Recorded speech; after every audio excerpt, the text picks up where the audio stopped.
អារម្មណ៍អូនម៉ាណេតូនៅពេលកន្លែងបេនហេរ៉ូ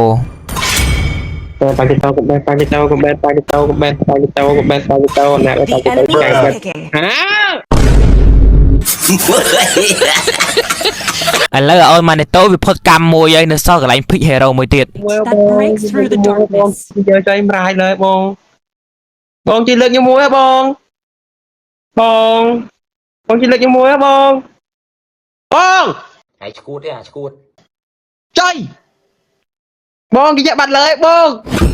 គេយកបាត់អើ The enemy is picking. អញឲ្យបងអស់ព្រះពុទ្ធអស់បន្តទេវតាចូលមកដល់ភ្លេចគេគប់ត្រីចាំអូនម៉ាណេតូអានេះភ័យខ្លួនបរោយតែប៉ុណ្នេះបរោភីងឬខ្លួនបាត់ហើយអត់មានគេលោកទៀតទេអូចាប់អត់ឥឡូវមួយមកបន្តទៀតអ្នកនរយើងសម្រាប់អ្នកនរយើងធ្វើការដាក់ពេជ្រដែលមានតម្លៃសមរម្យអីណាកុំភ្លេចទិញវាអ្នកនរយើងដាក់ភ្លឹបបានភ្លឹបដល់ឲ្យចាំយូរទេហើយអាចដាក់ទៅយើងឆាតទៅពេជ្រទីមែនដើម្បីគេដាក់ឲ្យហើយមួយទៀតបានអ្នកនរយើងតម្រូវការទិញកោះតកអីណាអត់តតង20ទូបរោភីងមួយនេះបានចាំជួយ support បរោភីងផងបើសិនជារោពេជ្រនឹងអត់ឃើញទេអ្នកយើងអាចទៅមើលក្រោម comment បានឲ្យតែគេគប់ស្ត្រេកដឹងតែត្រៀមខ្លួនលោកក៏ហើយពីសាប៊ឺអាយដល់តាំងពីសុំចូលតុកជួយអានេះរចាំហើយ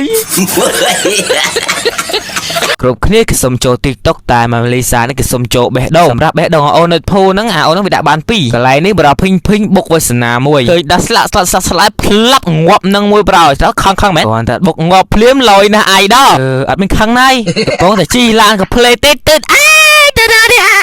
ងាប់ទៅដែរបុកវាសនាចង់បាក់ជាងប្រមាណដងទៅសួរតាស៊ីនអត់ហ្នឹងឥឡូវស៊ីនមិនស៊ីនមើលខ្លួនឯងចង់ទៅណាបេបេបកូនក្តិចភ្លាមអូងាផាំងរត់អានេះស្គីអើយបងតែដូចគ្នាទេបងខ្ញុំសុំទោសបងគាត់សុំបុកមកកន្លែងហ្នឹងថាបុកតែមួយទេតែលុតចំគ្នាល្អមែនទាំងពីរអ្នកទៅណាតំណងនោះខ្ញុំបុកលេងទៀតបងខ្ញុំសុំទោសបងដល់សារតែកំហឹងកូនខ្មែរស្រុកក្លិននេះអូក៏ហៅមីនេះឆាមីឡាកាយងាប់មើលវាសនាចុះលេ